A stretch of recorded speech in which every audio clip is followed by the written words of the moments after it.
श्री परमात्मने नमः। श्री गुरु चरण कमलेभ्यो नमः। निजानन्दस्य कृष्णस्य प्राणनाथस्य वै ध्रुवम् चरित्रं पावनमेतद् यच्च लोकेषु दुर्लभम्। पठनात् श्रवणात् चैव प्रेम भक्त्या समर्चना लभते चेप्सितं लोके अन्ते च पदमव्ययम्। निजानंद निज नाम है श्री कृष्ण धनि धाम। श्यामा सुंदर सात सब राखो हृदय धाम। मंगल कृष्ण प्रणाम है मंगल धर्म प्रकाश। मंगल सुंदर सात है मंगल धाम उजास। मंगल सुंदर साथ है मंगल धाम उजास। बोलो वृंदावन बिहारी लाल की, श्री सद्गुरु महाराज की, श्री प्राणनाथ प्यारे की, गुरु जी मंगलदास महाराज की, बद्री विशाल भगवान की, हिंदू सनातन धर्म की, कृष्ण प्रणामी धर्म की, श्रीमद् भागवत महापुराण की, श्री कारतम्बाणी चर्चा की, सर्व सुंदर साथ की। मधुर मधुर नाम राज श्यामा राज श्याम। मधुर मधुर नाम राज श्यामा राज श्याम। मधुर मधुर नाम राज श्यामा। मधुर मधुर नाम राज श्यामा राज श्याम। राज श्याम जय राज श्यामा राज श्याम। राज श्यामा राज श्याम जय राज श्यामा राज श्याम।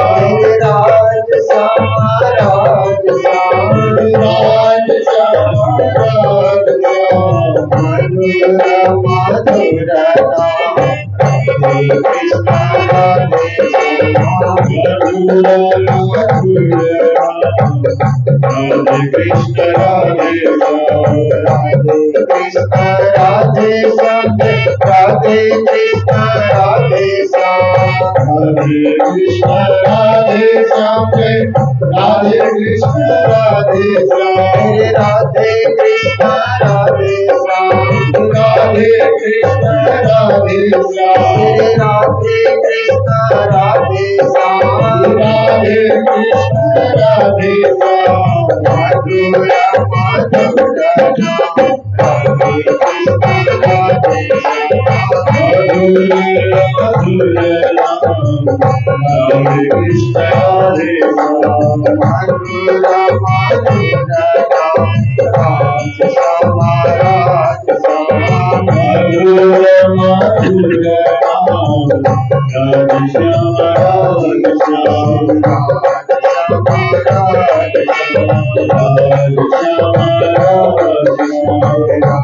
श्यामा राज श्याम। राज श्यामा राज श्याम। महाराज की जय। श्री बद्रीनाथ धाम जो हिंदू धर्म का अति पवित्र, अति पावन, अति दर्शनीय धाम है। इस पवित्र धाम में श्री कृष्ण प्रणामी मंगल सत्संग भवन में बैठ करके हम सब लोग श्रीमद् तारतम्बाणी और श्रीमद् भागवत का आस्वादन करने जा रहे हैं। और यह कार्यक्रम रामपुरिया परिवार के कुलभूषण जो गुरुजी मंगलदास जी के संपर्क में प्रारंभ में ही आए हमारे पूर्वज, आप सबके पूर्वज श्री प्रभुदयाल जी, राम कुमार जी, अंतुराम जी, काशीराम जी, दीपचंद जी, उनके चारों सुपुत्र और पुत्रियां सब गुरुदेव मंगलदास जी के शिष्य बने और उन्होंने धर्म के क्षेत्र में, कर्म के क्षेत्र में सदा सदा अपने कदमों को आगे बढ़ाया। तो आज जो जिस परिवार से हो रहा है, श्री राम कुमार जी और माता जड़िया देवी के सुपुत्र श्री कृष्ण जी अब अपने उम्र के कारण, अवस्था के कारण हमारे बीच उपस्थित नहीं है, पर सिलीगुड़ी से सब खबर ले रहे हैं। हर कार्यक्रम के लिए वो भी अत्यंत उत्सुक है। और विशंबर जी, मुरली जी और उनके छोटे भाई मोहन जी और मोहन जी की अंगना मीना जी, दोनों ही अत्यंत कर्तव्यनिष्ठ, धर्मनिष्ठ, सेवानिष्ठ थे। विशेष करके मीना जी के विषय में मैं कहूं तो उन्होंने प्रतिदिन मंदिर पैदल आने का नियम बनाया। सिलीगुड़ी श्री कृष्ण प्रणामी मंदिर में सुबह सुबह बहुत सारी माताएं आती है, तब भी आती थी, आज भी आती है। जब से मंदिर बना तभी से माताएं आती है, उन लोगों का बड़ा प्रेम है। मीना जी ने भी अपने जीवन में नियम साधा कि रोज मंदिर के दर्शन करने हैं, और वही पैदल चल करके। तो अपने जीवन काल उन्होंने उस नियम को निभाया और वे भी चार धाम की यात्रा में निकले हुए थे। और उनके साथ अनिल जी, शांति देवी पुजारी, दोनों जोड़ा चार धाम की यात्रा में निकले थे। परंतु कुछ कारण ऐसा बन पड़ा, प्राकृतिक प्रकोप कहें या परमात्मा का बुलवा कहें, जो भी हम कहें, या जीवन के श्वास जितने हैं उतने श्वास पूरे होने का वक्त आता है तो कोई न कोई घटना घट जाती है, और बहुतों के जीवन में वो घटना घटी। और ये चारों प्राणी भी हम सबसे जुदा हो गए, परमात्मा के चरणों में पहुंचे। तो उनके याद में, उनके स्मरण में, ऐसे तो जो भी हमसे बिछुड़ गए उन सब की फोटो यहाँ पर लगी हुई है, सभी को याद किया जाता है। पर विशेष करके मोहन जी, मीना जी, अनिल जी, शांति देवी जी, उन चारों के याद में इस कथा को यहाँ पर आयोजित किया गया है। और कथा आयोजन करने में मनीष जी, मुकेश जी, मनीता, सपरिवार कहें, सबका नाम लेते हुए तो बड़ा वक्त निकल जाएगा। और इधर अनिरुद्ध जी, ऋषि जी, कनिष्का जी और रामपुरिया परिवार के सभी सदस्यगण, क्योंकि ये परिवार इस साल मुझे लगता है कि एक ही साल में 4 कथाएं, ये चौथी कथा हो रही है, 5वीं कथा हो रही है। ये इनका प्रेम है, इनकी भक्ति है, इनकी भावना है। और हर कथा में मुझे भी उपस्थित होने का मौका मिल ही जाता है। पूज्य महाराज जी तो हमेशा रामपुरिया परिवार की कथा में पूर्व काल से ही, क्योंकि महाराज जी ने जब कथा शुरू की सिलीगुड़ी में, तो मंदिर के बाद रामपुरिया परिवार में उन्होंने बीतक सुनाई। सबके जीवन में प्रेम भरा, भाव भरा, भक्ति भरी। उन्होंने तब से रामपुरिया परिवार से महाराज जी का जुड़ाव है, और ये जुड़ाव आगे तक इसी तरह कथा के रूप में परिणत होता रहेगा और हम लोग उसका आस्वादन लेते रहेंगे। तो आज हम बद्रीनाथ धाम में हैं। किसी भी तीर्थ धाम में आकर के हम जो श्वास ले रहे हैं, एक पवित्र कार्य हो रहा है। श्वास सफल सो जानिए जो गए प्रभु भजन के माय, और श्वास यूं ही गए कर कर कोटों पाए। हमारे गुरुओं ने कहा, संतों ने कहा, कवियों ने कहा, दिन भर में हम कितने श्वास लेते हैं? तो हमारे शास्त्रों ने कहा 21,600 बार श्वास लेते हैं हम लोग 24 घंटे में। इसका मतलब है 1 घंटे में 900 बार श्वास लेते हैं, 1 मिनट में 15 बार श्वास लेते हैं। तो हमारे कितने श्वास 24 घंटे में 21,600 श्वास। अगर एक बार भी परमात्मा को नहीं भजा, केवल अपना कर्म करते रहे, कमाई करते रहे, धंधा करते रहे, नौकरी करते रहे, पर उस पर ब्रह्म परमात्मा को याद नहीं किया जिसने हमें सब कुछ दिया, तो हमारे 21,600 श्वास निष्फल जाएंगे। दिन निष्फल जाएगा। दिन को सफल बनाना है तो प्रातः काल उठ करके नहा धो करके घर के मंदिर में बैठे, पूजा करें, पाठ करें, जप करें, ध्यान करें, आरती करें, भोग धराएं। हो सकता है हमको 20 मिनट लगे, 25 मिनट लगे, आधा घंटा लगे, पर मंदिर में बैठ करके परमात्मा को याद करते हुए जो श्वास हमने लिया है ना, परमात्मा के पास जो बही खाता है उतने ही श्वास जमा हो जाते हैं, बाकी हमारे सांस निष्फल चले जाते हैं। इसलिए सारा दिन भक्ति करना तो साधु संत और त्यागियों के लिए तो संभव है, परिवार घर गृहस्थ वालों के लिए संभव नहीं है। तो ज्यादा नहीं तो 24 घंटे में 2 बार प्रातःकालीन पूजा, सायंकालीन पूजा, और उस पूजा में हम परमात्मा को याद करके भक्ति करते हैं, पाठ करते हैं, पूजा की चौपाइयां हम लोग गाते हैं, तो हमारे श्वास सफल हो जाते हैं, जीवन सफल हो जाता है। देखिए, मनुष्य जीवन का भी कोई अर्थ है। अब आप देखिए, गाने बजाने वाले, गीत गाने वाले, सिनेमा में खेलने वाले के लिए आप पूछिए जीवन का क्या अर्थ है? नाचो गाओ, मौज मस्ती करो, हंसो हंसाओ, यही जीवन का अर्थ है। एक खिलाड़ी को पूछिए जो क्रिकेट खेलता है या और बहुत सारे गेम्स हैं, ऐसे खेलने वाले खिलाड़ियों को, कुश्ती खेलने वाले से लेकर के सबको आप पूछिए जीवन का अर्थ क्या है? खेल खेलो, नाम कमाओ, धन कमाओ, यही जीवन का अर्थ है। एक राजनीति करने वाले व्यक्ति को पूछिए जीवन का अर्थ क्या है?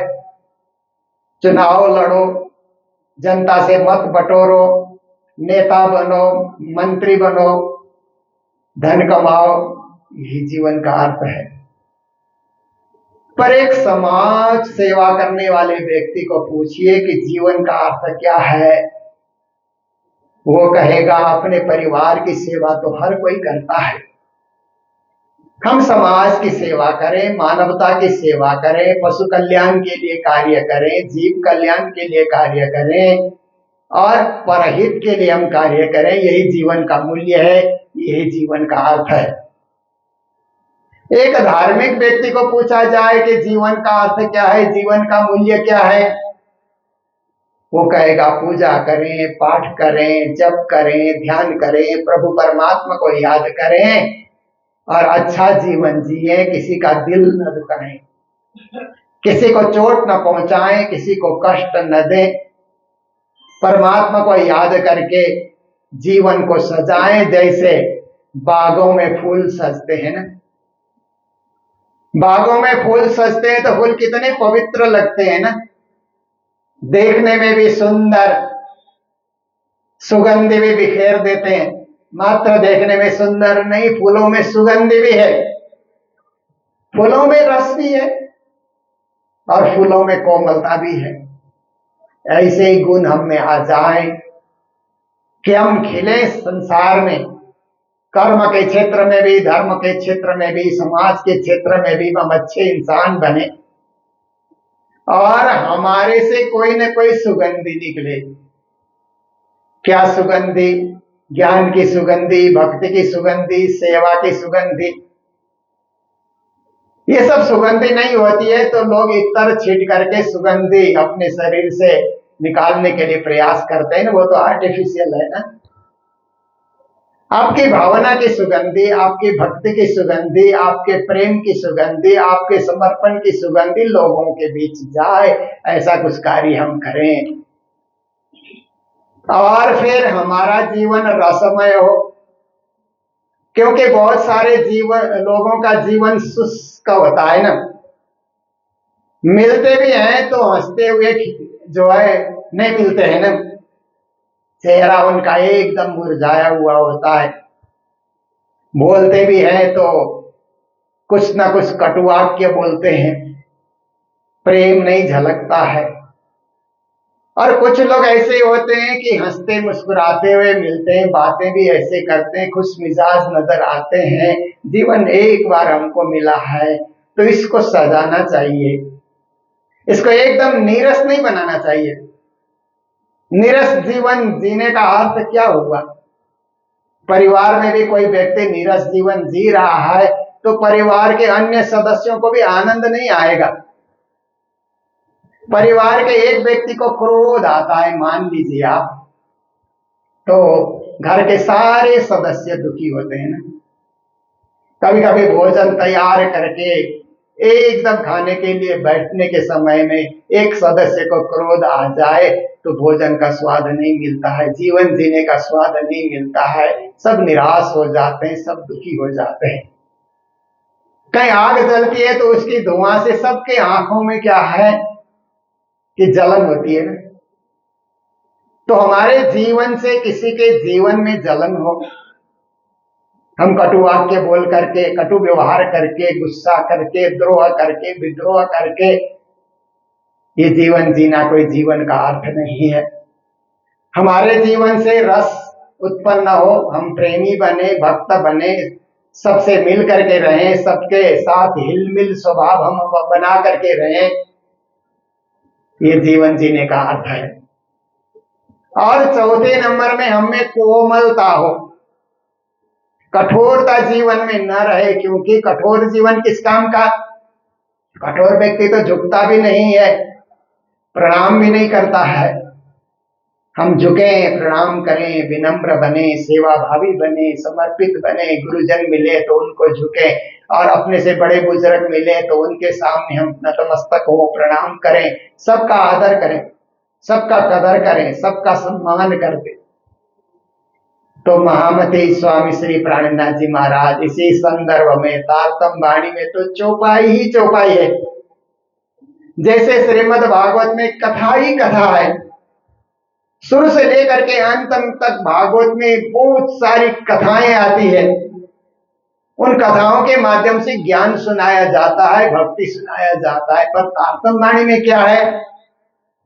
एक भी कथा नहीं है। यदि कथा कुछ है तो आत्मा की कथा है कि आत्मा पहले कहां थी, कहां से संसार में आई और ये संसार में कैसे भूल रही है आत्मा, इस भूली हुई आत्मा को कैसे परमात्मा के परम धाम में जगाना है, ये आत्मा कथा है। ऋषियों की, मुनियों की कथा, ज्ञानियों की कथा श्रीमद् भागवत में है। तारतम वाणी में आपकी कथा, आपकी आत्मा की कथा, आपके आगमन की कथा, आपके इस जीवन के जीने का जो समय है उसकी कथा तारतम वाणी के अंतर्गत लिखी है।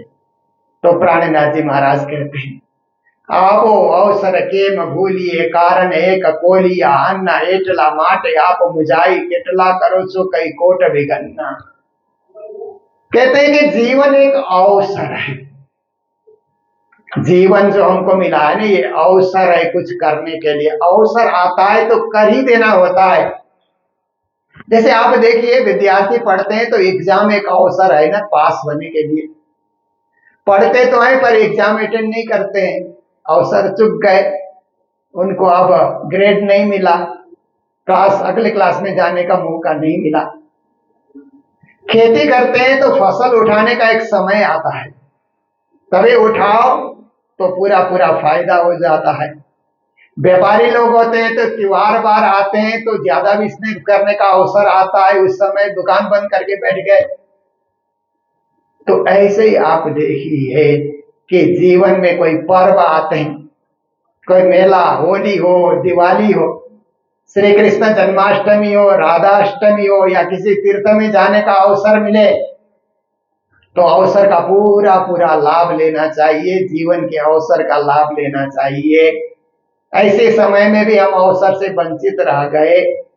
और संसार में बहुत सारे लोग क्या सोचते हैं कि स्टैंडर्ड का जीवन क्या है। लोग सोचते हैं अच्छा खाना खाओ, अच्छे कपड़े पहनो और अच्छा मकान बना लो, अच्छे ढंग से रंग ढंग से रहो, वही जीवन का क्या है कि उत्तम जीवन जीना है। पर धर्मशास्त्र में उतना ही जीवन को उत्तम नहीं माना। धर्मशास्त्र कहते हैं कि आप धार्मिक भी बनो ना, अच्छा जीवन जियो वो ठीक है, पर आप धार्मिक भी बनो, धर्ममय बनो, क्योंकि आप स्वयं संसार में नहीं आए।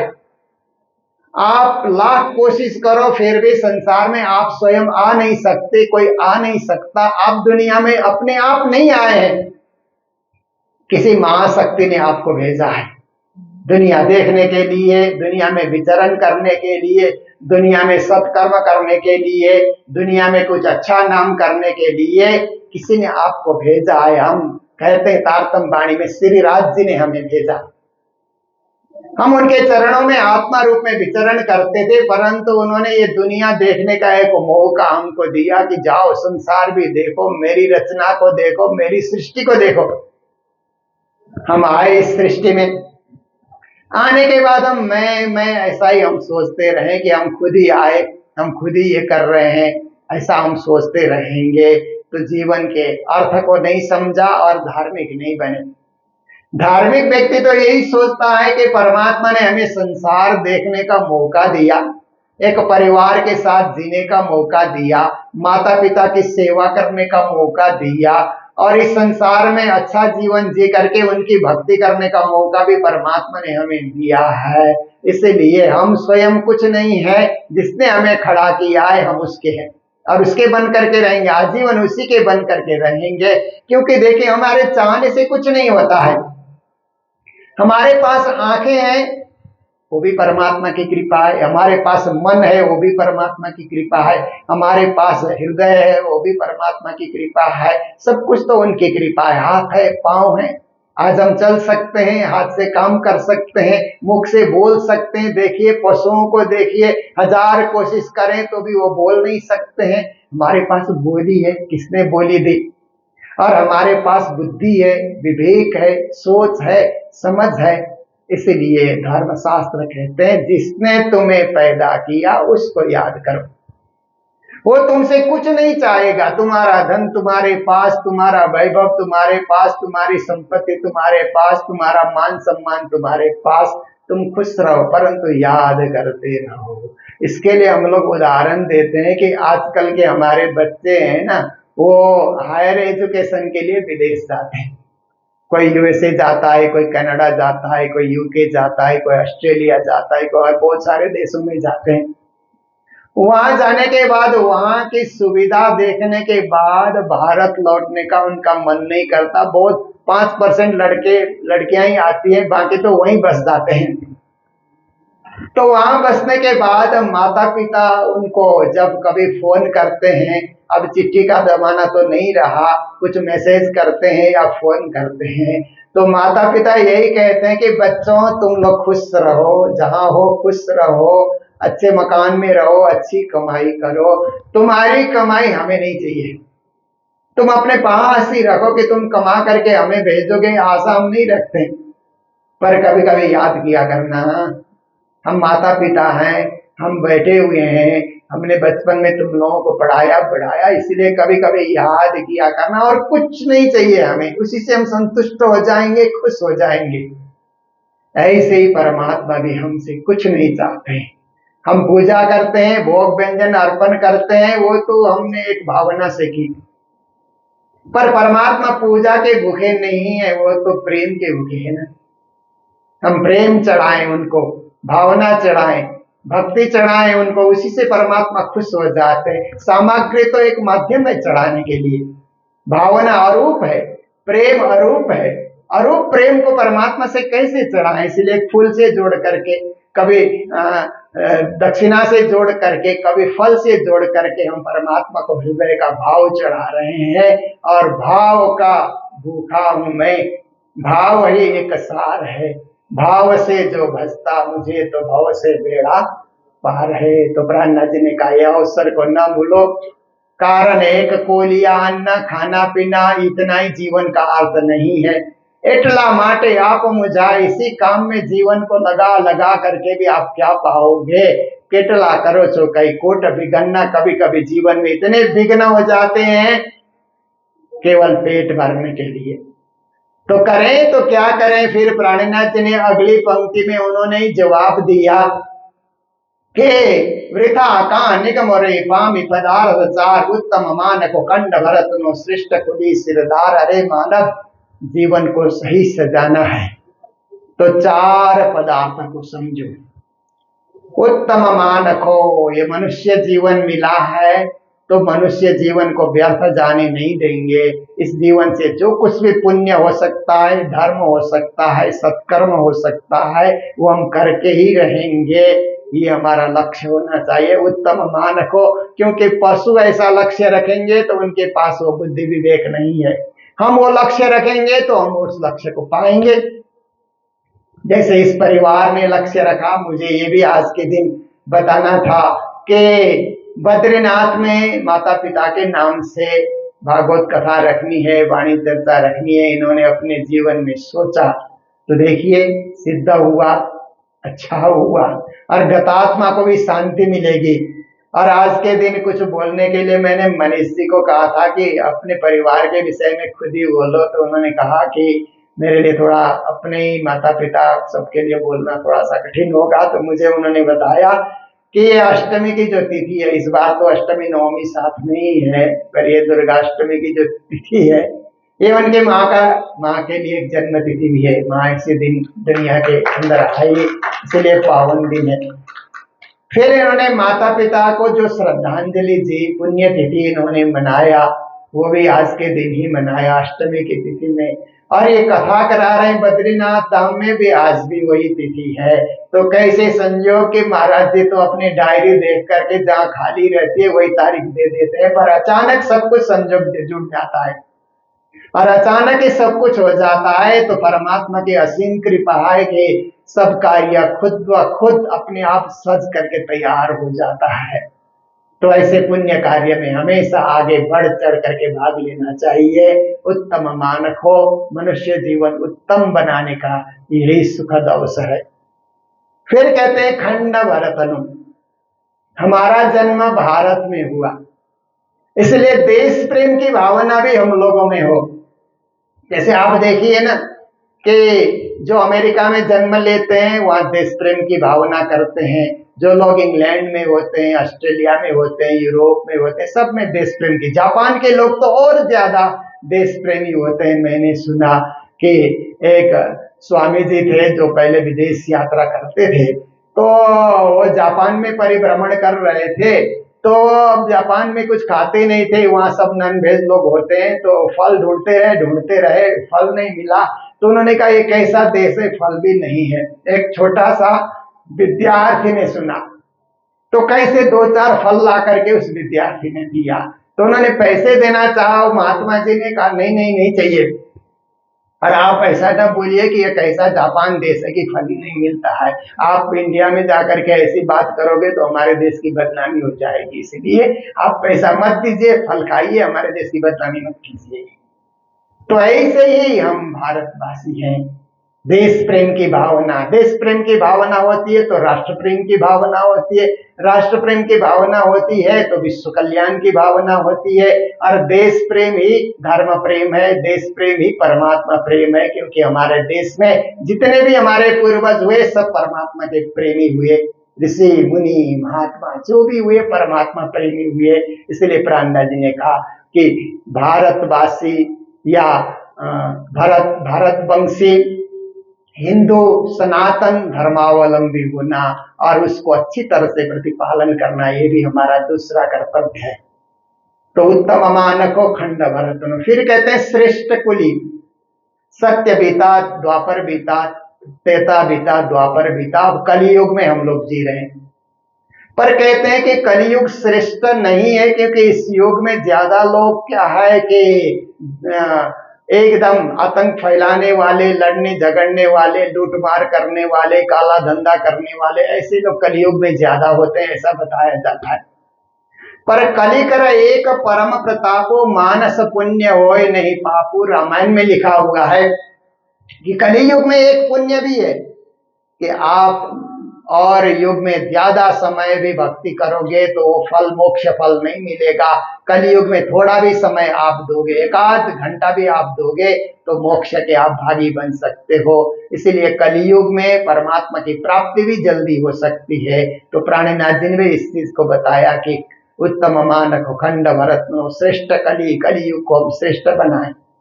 और सिरदार कहते हैं सच्चे सदगुरु के बताए हुए मार्ग पर चले।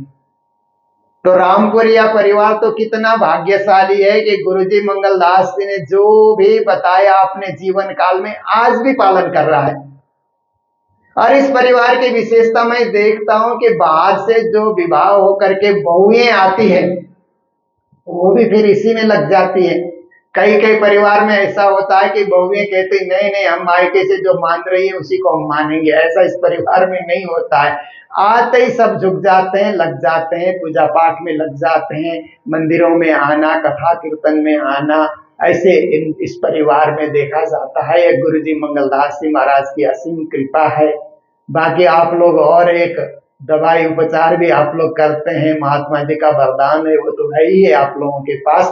पर ये गुरु कृपा से आप लोगों को आगे बढ़ने का मौका मिलता है। जहां भी गुरु मंगलदास को याद करके आप लोग आगे बढ़ते हैं, हर जगह आप लोगों को सफलता मिलती है। तो यही गुरु जी की असीम कृपा आप पर बरस रही है। तो सच्चे सदगुरु को पाना, क्योंकि आज कलियुग है, तो कलियुग में तरह तरह के गुरु दिखलाई देते हैं ना। आप टीवी खोल करके बैठो तो हर 20 मिनट के बाद एक गुरु प्रवचन करता हुआ आपको नजर आएगा।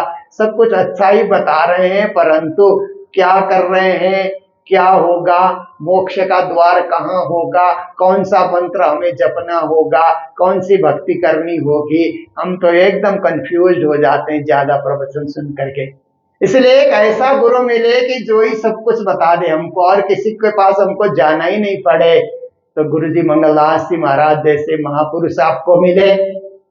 फिर अब राधिका दास महाराज उन्हीं परंपरा में, पूज्य सदानंद जी महाराज इसी परंपरा में है, मैं भी इसी परंपरा को आगे बढ़ा रहा हूँ। तो हम लोग सदा सदा आप लोगों के हित के लिए, आप लोगों को आगे बढ़ने के लिए सदा सदा हम लोग प्रेरणा देते रहते हैं। और एक ही साल में 5-5 कथाएं होना, ये भी एक कीर्तिमान आप लोगों ने स्थापित किया है। किसी न किसी रूप में आप लोगों ने कथा कराई, पर सब कथा कल्याणकारी हैं, जीवन में एक कुछ प्राप्ति कराने वाली कथाएं हैं। तो आज की ये शुरू हुई कथा कल भी चलेगी। पूज्य महाराज जी त्रिदिवसीय कार्यक्रम करते हैं, कभी कभी एक ही दिन में 2 कथाएं भी करके भी कार्य पूरा करते हैं। भागवत 7 दिन में भी सुनी जाती है, पर संक्षेप में सुनना हो तो 3 दिन में भी भागवत सुनी जा सकती है, क्योंकि भागवत की मूल कथाओं को सुन करके भक्ति जगाना यही भागवत का लक्ष्य है। भक्ति हम जगाते रहें तो जो गतात्मा है उनको भी शांति मिले भागवत से, उनको भी परम धाम की प्राप्ति हो, राजश्याम के चरणों में बने रहें, और जो परिवार के सदस्य हैं सब सुखी रहें, शांत रहें और प्रेम भाव से एक दूसरे से आरस-पास मिलते रहें। यही भावना लेते हुए अवितार्थम वाणी की चर्चा को यही पूर्ण कर रहा हूँ। पूज्य महाराज जी आपको सुमधुर शैली में भागवत सुनाएंगे। इसके पूर्व हमारे हरिद्वार से गोपाल जी आए हैं, एक सुंदर भजन की प्रस्तुति देंगे। उसके बाद महाराज जी के मुखारविंद से भागवत का आस्वादन करेंगे। बोलो सदगुरु महाराज की, श्री प्राणनाथ प्यारे की, सर्व सुंदर साथ की, आज के आनंद की।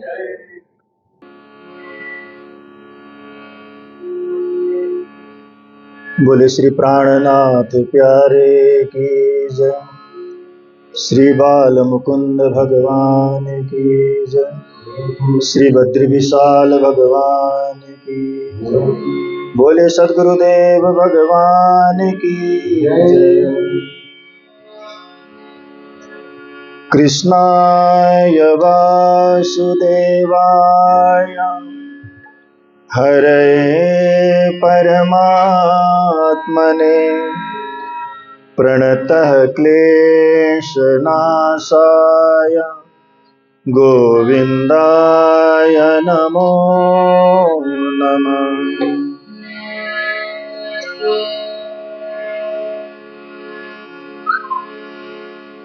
गुरु कंचन गुरु पारस गुरु चंदन परमा, तुम सतगुरु दीपक भयो, कियो मोहि आप समान। तुम सतगुरु दीपक भयो, कियो मोहि आप समान। बोले सद्गुरुदेव भगवान की जय। आइए सभी मिलकर एक गुरु वंदना। पूज्य गुरुदेव जी के आशीर्वाद से ही रचना की है, तो आइए उनके चरणों में, बद्रीनाथ धाम में पूज्य गुरुदेव के चरणों में बड़े ही प्रेम और श्रद्धा के साथ मीठी मीठी ताली सेवा करते हुए समर्पित करते हैं।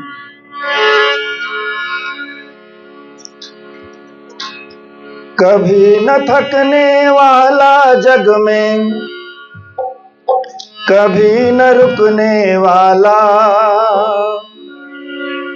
कभी न थकने वाला जग में, कभी न रुकने वाला, श्वास श्वास में निज नाम की माला जपने वाला, ऐसा संत निराला मेरा सतगुरु प्यारा, ऐसा संत निराला मेरा सतगुरु प्यारा। कभी न रुकने वाला जग में, कभी न थकने वाला, कभी न रुकने वाला जग में, कभी न थकने वाला, कभी न थकने वाला जग में, कभी न रुकने वाला, कभी न थकने वाला जग में, कभी न रुकने वाला, श्वास श्वास में प्रभु नाम की माला जपने वाला, श्वास श्वास में प्रभु नाम की माला जपने वाला, ऐसा संत निराला मेरा सतगुरु प्यारा, ऐसा संत निराला मेरा सतगुरु प्यारा, ऐसा संत निराला मेरा सतगुरु प्यारा, ऐसा संत निराला मेरा सतगुरु प्यारा। जय हो।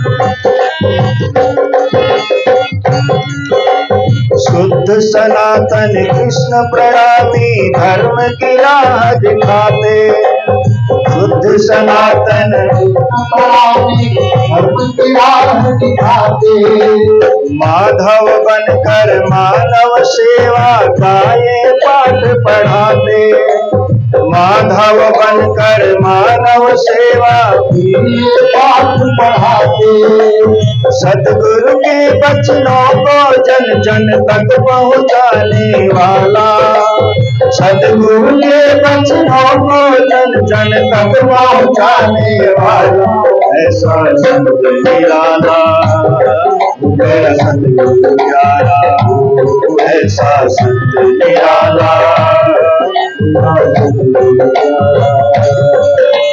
कभी न थकने वाला जग में, कभी न रुकने वाला, कभी न थकने वाला, कभी न रुकने वाला।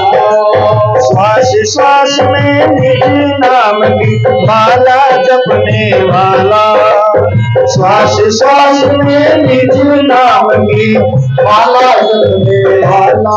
ऐसा संत निराला मेरा सतगुरु प्यारा, ऐसा संत निराला मेरा सतगुरु प्यारा। ऐसा संत निराला मेरा सतगुरु प्यारा, ऐसा संत निराला मेरा सतगुरु प्यारा।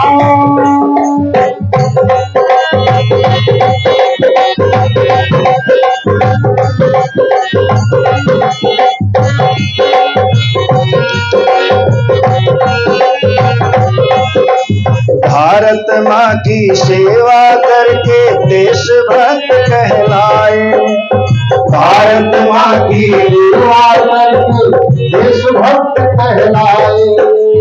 गौ माता की सेवा करके गौ सेवक कहलाए, गौ माता की सेवा करके गौ सेवक कहलाए। पंछियों को रैन बसेरा, पंछियों को रैन बसेरा जीवन देने वाला, पंछियों को रैन बसेरा जीवन देने वाला। ऐसा सतगुरु प्यारा, ऐसा संत निराला, मेरा सतगुरु प्यारा, ऐसा संत निराला। ऐसा संत निराला मेरा सतगुरु प्यारा, ऐसा संत निराला मेरा सतगुरु प्यारा। कभी न थकने वाला जग में, कभी न रुकने वाला, कभी न थकने वाला जग में, कभी न रुकने वाला।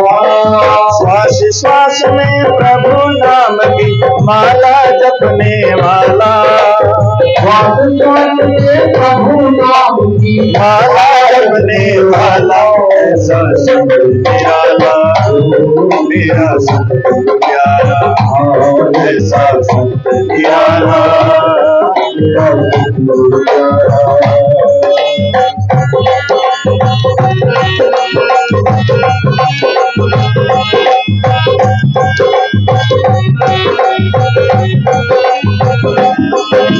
दीननाथ भारत की बेटी को जिसने अपनाया, दीननाथ भारत की बेटी को जिसने अपनाया। कन्यादान धर्म से करके पिता का धर्म निभाया, कन्यादान धर्म से करके पिता का धर्म निभाया। दीनहीन असहाय जनों को गले लगाने वाला, दीनहीन असहाय जनों को गले लगाने वाला। ऐसा संत निराला मेरा सतगुरु प्यारा, ऐसा मेरा सतगुरु प्यारा। ऐसा संत निराला मेरा सतगुरु प्यारा, ऐसा संत निराला मेरा सतगुरु प्यारा। कभी न थकने वाला जग में, कभी न रुकने वाला, कभी न थकने वाला जग में, कभी न रुकने वाला। श्वास श्वास में निज नाम की माला जपने वाला, श्वास श्वास में निज नाम की माला जपने वाला। ऐसा संत निराला मेरा सतगुरु प्यारा, ऐसा संत निराला मेरा सतगुरु प्यारा।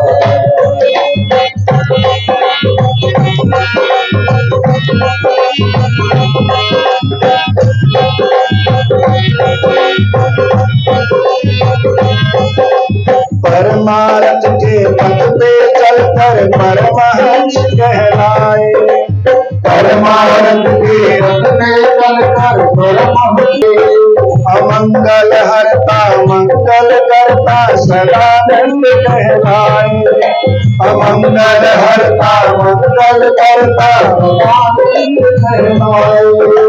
मंद मंद मुस्कान से अपने, मंद मंद मुस्कान से अपने मन को मोहने वाला, मंद मंद मुस्कान से अपने मन को मोहने वाला, ऐसा संत निराला मेरा सतगुरु प्यारा, ऐसा संत निराला मेरा सतगुरु प्यारा, ऐसा संत निराला मेरा सतगुरु प्यारा, ऐसा संत निराला मेरा सतगुरु प्यारा।